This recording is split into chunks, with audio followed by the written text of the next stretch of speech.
Empezamos en Alemania, donde acaba de ascender al trono Guillermo II en 1888. Es entonces cuando se inicia la paz armada entre los años 1891 y 1914, donde los países europeos prevén una guerra y se rearman. En 1914 estalla la guerra entre dos bandos, la Triple Alianza y la Triple Entente. Claro que, antes de hablaros de la guerra, me ven la obligación de hablaros de sus causas. Bien, estas causas fueron territoriales, como en Francia, que reclamaba Alsacia y Lorena a Alemania, o como Italia y Austria-Hungría, que se disputaron los territorios de la península de Istria y Trento, causas coloniales entre potencias imperialistas por el control de los territorios, conflictos nacionales entre el Imperio Austrohúngaro y el Imperio Turco en los territorios, rivalidades económicas como la competencia comercial o el crecimiento económico de Alemania, y los sistemas de alianza militares que se han formado durante la paz armada. Su causa inmediata fue el atentado de Sarajevo, donde se asesinó al archiduque Francisco Fernando de Austria, declarando entonces el Imperio Austrohúngaro la guerra a Serbia al negarse esta la investigación del asesinato. Al mismo tiempo, Alemania declara la guerra a Rusia, que apoyaba a Serbia, y a Francia, acabando con que Inglaterra declaraba la guerra a Alemania. Esta guerra se caracterizó por su extensión territorial, por el empleo de nuevas armas ofensivas, un sistema defensivo clave, las trincheras, la guerra psicológica, la incorporación de la mujer al mundo laboral por la ausencia de los hombres en las ciudades y las cartillas de racionamiento. Empieza la guerra en 1914 de manera simultánea en dos frentes, oriental y occidental. Fue llevada a cabo por Alemania, que quería derrotar a Francia rápidamente para luego enfrentarse a Rusia con la estrategia de desplazamientos rápidos de material y de tropas. Alemania aplica entonces el plan Schiffel, basado en la invasión rápida de Francia por el norte antes de que Rusia pudiese movilizar sus tropas y pasar a la ofensiva.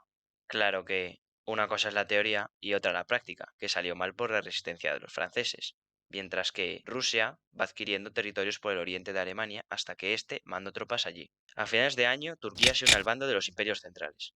La segunda etapa comienza en 1915 y es la denominada Guerra de Posiciones o de Trincheras, ya que se consideraba una guerra de desgaste que pretendía agautar al enemigo.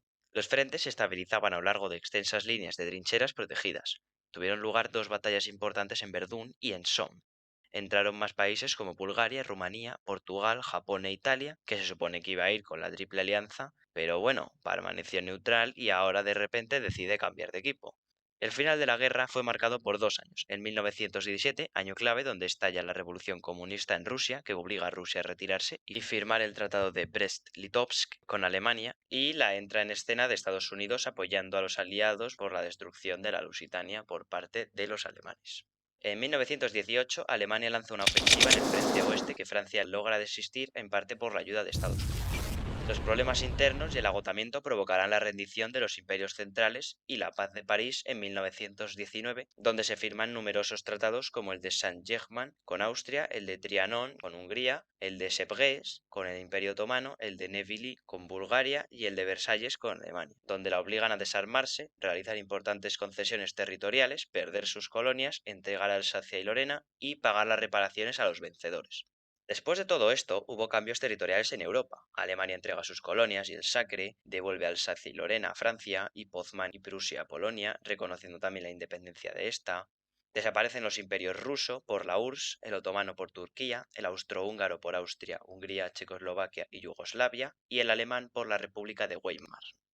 Como todo en este mundo, hay causas y consecuencias de los eventos sucedidos. Las consecuencias de la Primera Guerra Mundial son las pérdidas demográficas, ya que murieron 9 millones de personas, la inadaptación del excombatiente a la vida social, ya que muchos quedaron desfigurados o sin trabajo, las graves pérdidas materiales en campos de cultivos, industrias, transportes y edificios, el grave endeudamiento de los países europeos por los préstamos de Estados Unidos, se favorece el trabajo de la mujer fuera del hogar por su trabajo durante la guerra y el éxito de las sufragistas británicas que se enmarcan en un movimiento social más amplio y que llegó a reconocer el voto femenino en numerosos países.